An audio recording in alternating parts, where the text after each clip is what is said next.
Maatod kog sok sa akong agawon. Dili naman sila permi karon sa ano.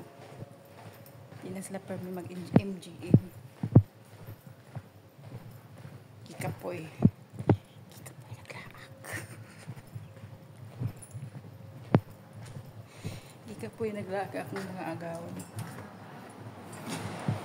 Hirap kaya. Sige kag sulog kasino. Pili.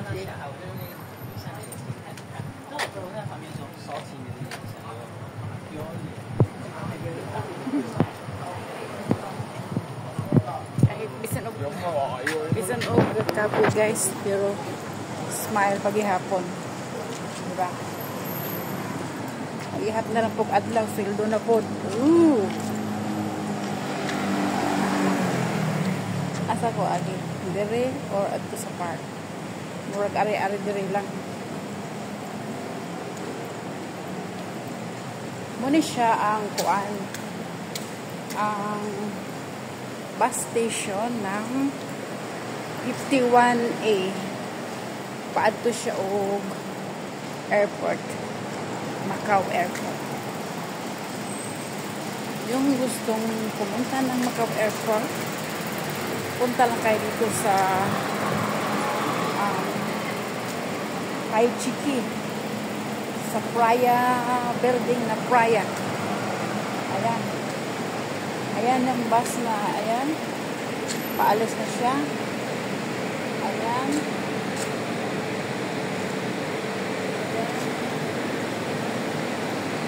Walang pasahero. Ayan. Ayan yung bus ng 51A papuntang airport. Papuntang Macau Airport. Ayan. Wala nang pasahero kasi gabi na ngayon.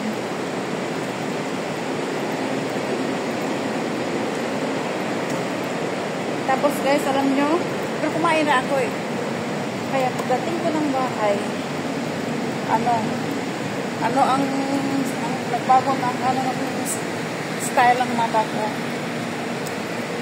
Dati alas 10 patok na ako eh. Alas 10, alas 11. Pinakamaaga ko ng tulog yan. Pero ngayon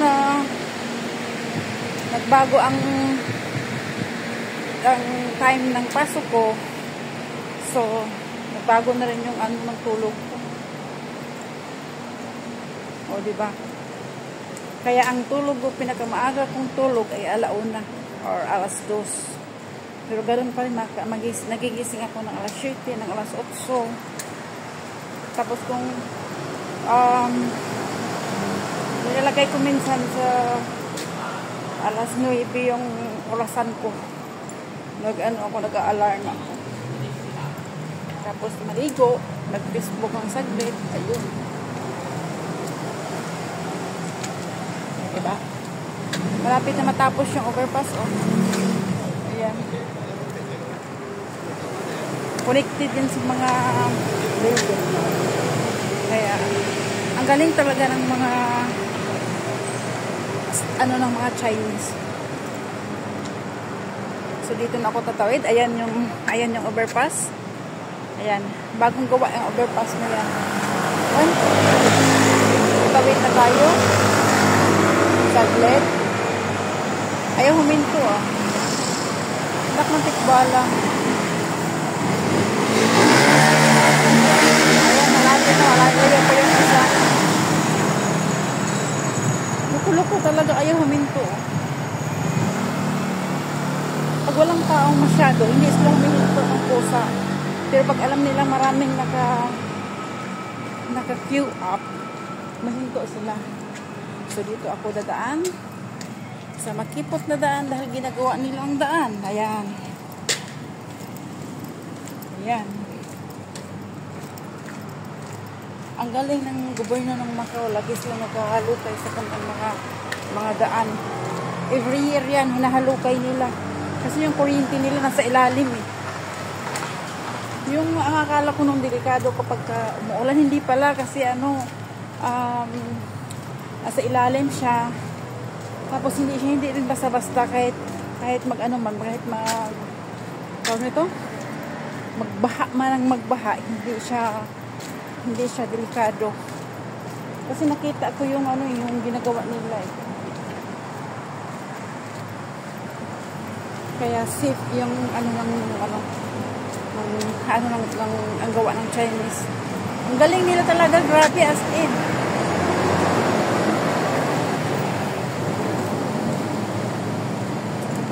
Oh, thank you Lord. Alas 10:30 na. Ito, dilat pa yung mata ko.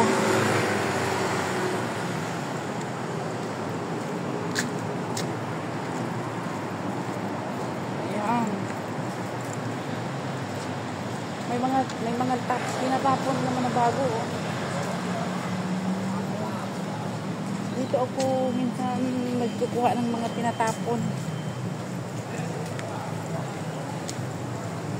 Plus 10:30 na guys, pwede pag makatawid dito sa Park and Shop Supermarket. Ayan yung Park and Shop Supermarket.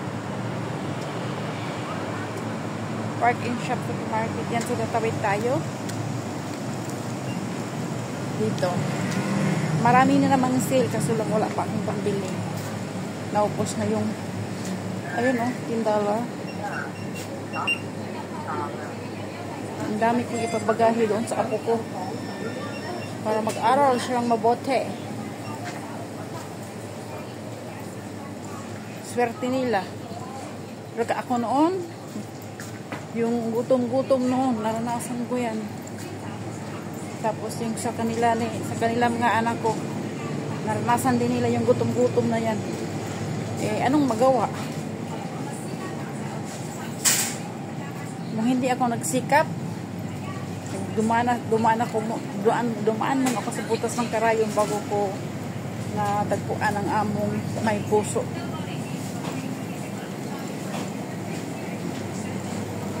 Wala akong mabili.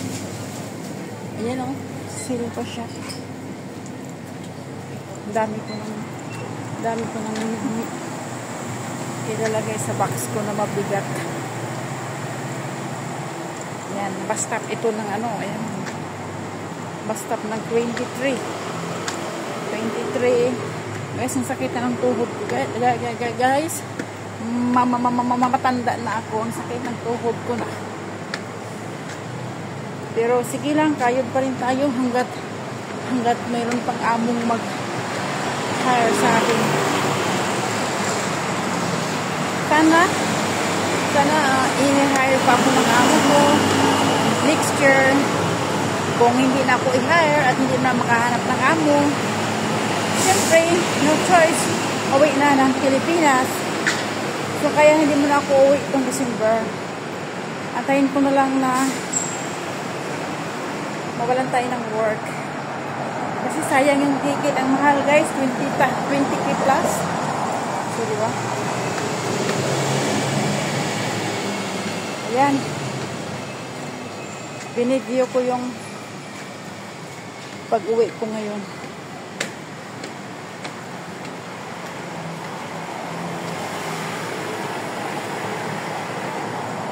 So, para naman alam nyo, ang buhay abroad ay hindi po basta-basta.